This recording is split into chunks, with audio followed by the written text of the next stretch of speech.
Sir, ఈ అమ్మాయి నా సొంతం. దీన్ని నేను పెళ్లి చేసుకోబోతున్నా. ఇంకెప్పుడు నీ నీడ కూడా దీని మీద పడకూడదు. పడితే ఈ కుమారస్వామి ఆయుధం నీ గుండెల్ని చీలుస్తుంది.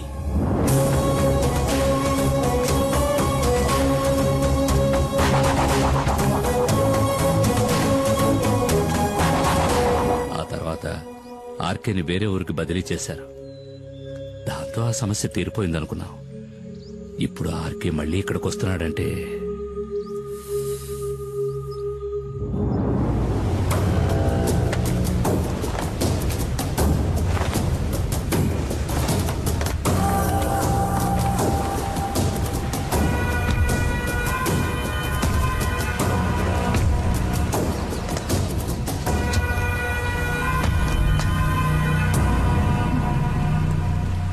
మైనా మైనా అడవి మైనా.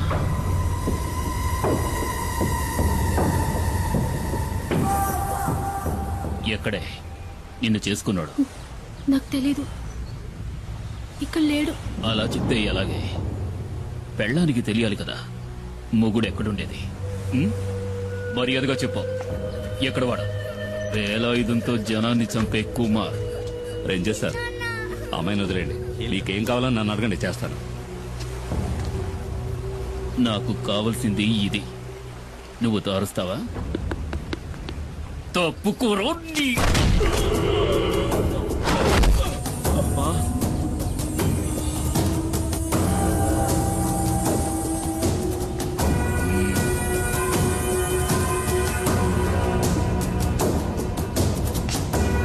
నిన్ను తీసుకెళ్లి కొంచెం విచారించాలి. సార్ వద్దు, తప్పు చేస్తున్నారు.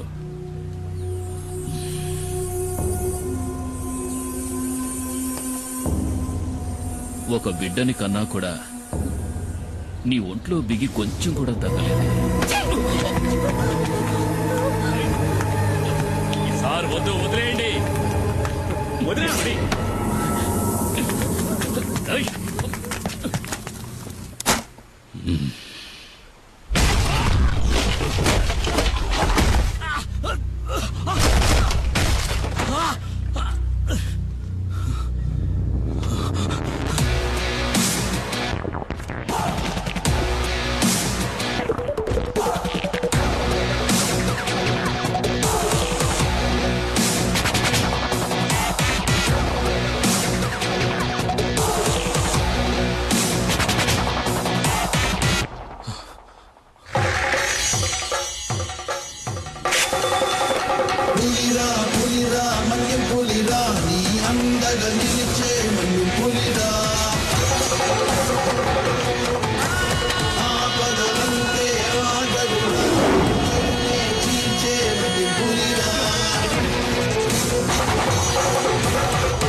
పులి వెనక్కి తగ్గింది భయంతో కాదు, వేటాడడానికి.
నేను తలుచుకుంటే నిన్ను ఇక్కడే చంపేయగలను.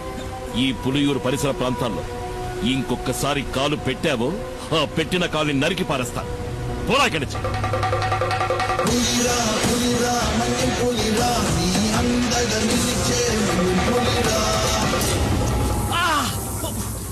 కుమార్ కొట్టాడంటే ఒళ్ళు హోనం అయిపోద్ది. దాన్ని సరిచేయడానికి ఈ పెద్ద ఆయన తప్ప ఇంకెవరూ లేరు. లేచి తిరగడానికి అన్నాడు పడుతుందో. ముయ్యరా. ప్రాణం పోలేదని సంతోషపడటం మంచిది. 400 కిలోల బరువున్న పెద్ద పులిని దాని గుహలోకే వెళ్లి వేటాడి చంపగలిగిన వాడే కుమారు. ఆ కుమారు భార్య సీబొట్టుకులాగి దెబ్బలు తిన్నావు కదా సారు. కొంచెం మెల్లగా మాట్లాడు. నా భార్య ఇంట్లోనే ఉంది. వాసంతి ఏంటి? వాడు పువ్వాడు శశి అయి ఉంటాడు. చూస్తూ నుంచుంటావా? వెళ్ళి పట్టుకో. నన్ను పట్టుకోలేరు. నేనేది సరిగ్గా చూడలేదు.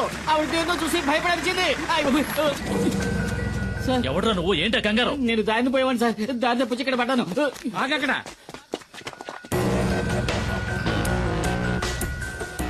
రమణాచారి ఏసీపీ.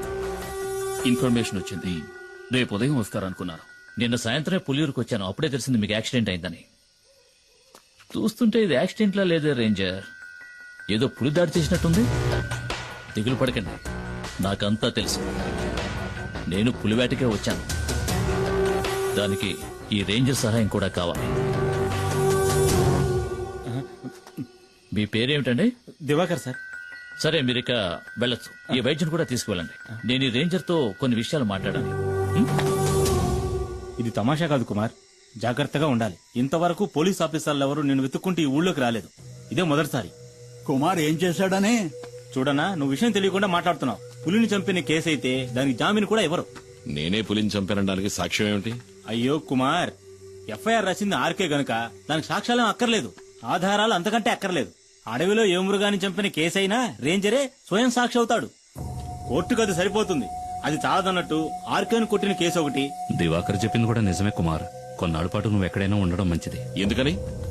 నేనేం వెతుక్కుంటూ వెళ్లి అడవిలో ఉన్న పులుల్ని చంపలేదే. చంపాను నిజమే. ఊళ్ళోకి చొరబడి పులియూరు ప్రజల్ని దారుణంగా చంపిన వాటిని చంపాను. అదేం పెద్ద నాకు తప్పనిపించట్లేదు. ఊళ్ళో వాళ్ళని పులి చంపితే కేసు లేదు, ఊళ్ళో వాళ్ళని చంపిన పులిని ఈ కుమారు చంపితే కేసు. ఈ పని కోసం నన్ను ఉరి తీసినా సరే ఆ రేంజర్ లాంటి ఎదవలకు భయపడి అడవిలోకి వెళ్లి ఎక్కడో తలదాచుకోవాల్సిన అవసరం నాకు లేదు. త్వరగా ఆ మూల పెట్టండి, బయటికి కనిపించకూడదు. రేయ్, ఏంట్రా మీరు చేస్తున్న పని? ఏంటి?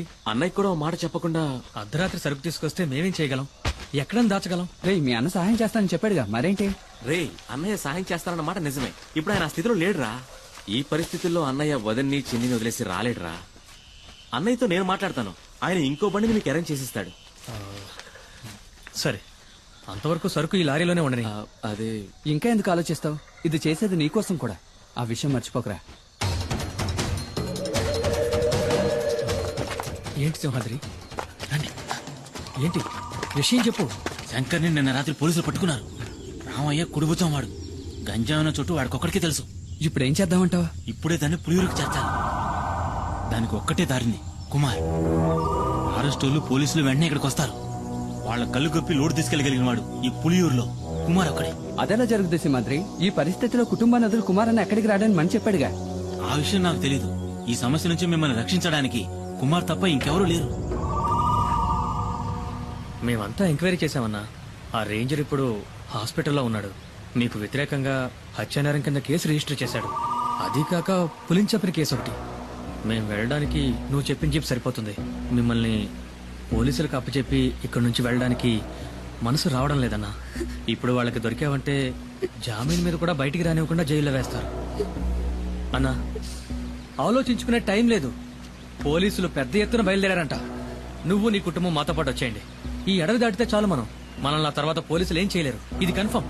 చూడండి, మిమ్మల్ని పోలీసులు పట్టుకుపోయారంటే మేమేం ఉయ్యోగయ్యో చూసుకుంటాం. కుమార్, ఇక నువ్వేం ఆలోచించొద్దు. ఇక్కడ ఏం జరిగినా నేను చూసుకుంటాను. నువ్వు మైనాని పాపను తీసుకుని ఇక్కడి నుంచి బయలుదేరు. అన్న, వెంటనే బయలుదేరదాం. పోలీసులు ఎప్పుడైనా ఇక్కడికి రావచ్చు. వస్తారా? రాని. ఒక్క పోలీసు కూడా వంతిని దాటి ఇక్కడ కాలు పెట్టలేడు. కుమార్, నువ్వు వీళ్ళని తీసుకుని అడ్రోడ్ గుండా వెళ్ళిపో. వెళ్ళమంటున్నారుగా, వాళ్ళు వచ్చేస్తారు. వెళ్ళు. ఏదో కావాలనుకుని ఎవడికో భయపడి ఈ పులియూరు గడ్డ దాటి నేనెప్పుడూ కాలు బయట పెట్టలేదు. ఇదే సరైన నిర్ణయం అని మీకు అనిపిస్తే నేను వస్తాను.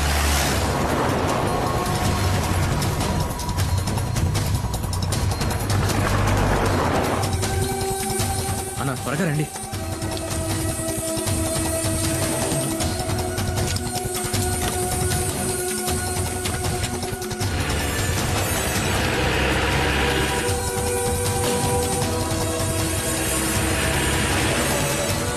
రా, త్వరగా.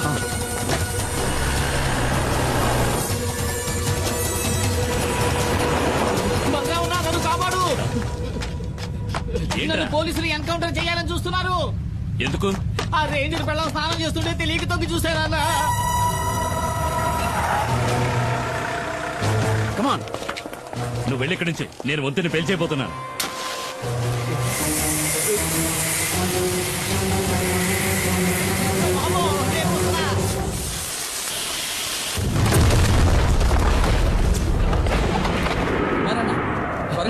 బండి కూడా రెడీగా ఉంచారు.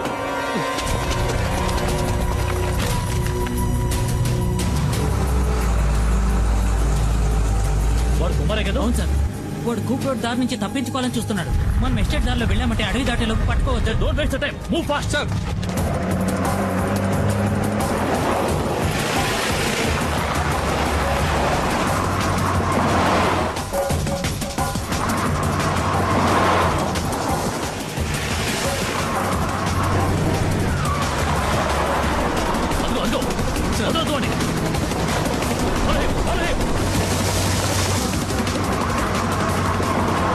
కుమారన్నా, వేగంగా వెళ్ళండి.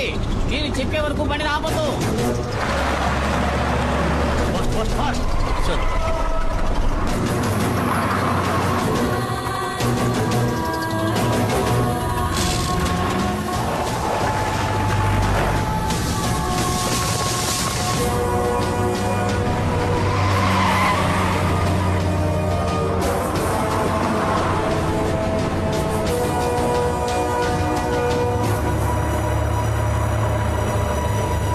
కుమారన్న, పోలీసులు దొరికితే అంతే.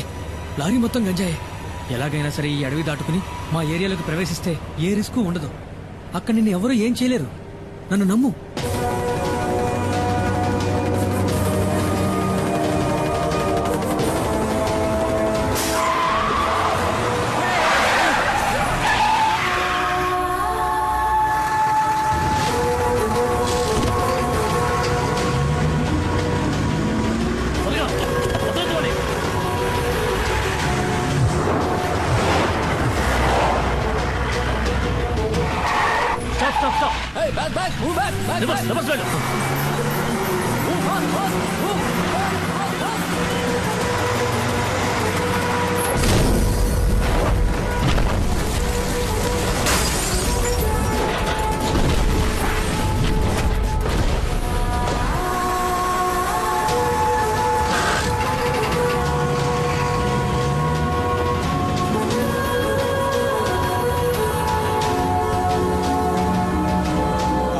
పులియూరు వదిలిపెట్టి వెళ్లిన కుమారు అతని కుటుంబము మంగళాపురం దగ్గర డాడీ గిరిజా సంరక్షణలో ఉన్నారు.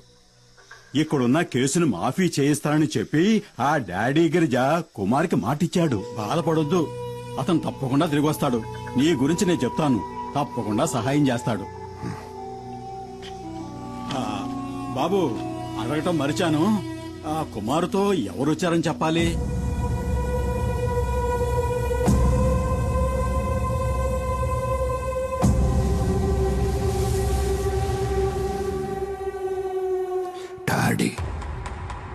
డాడీ గిరిజా.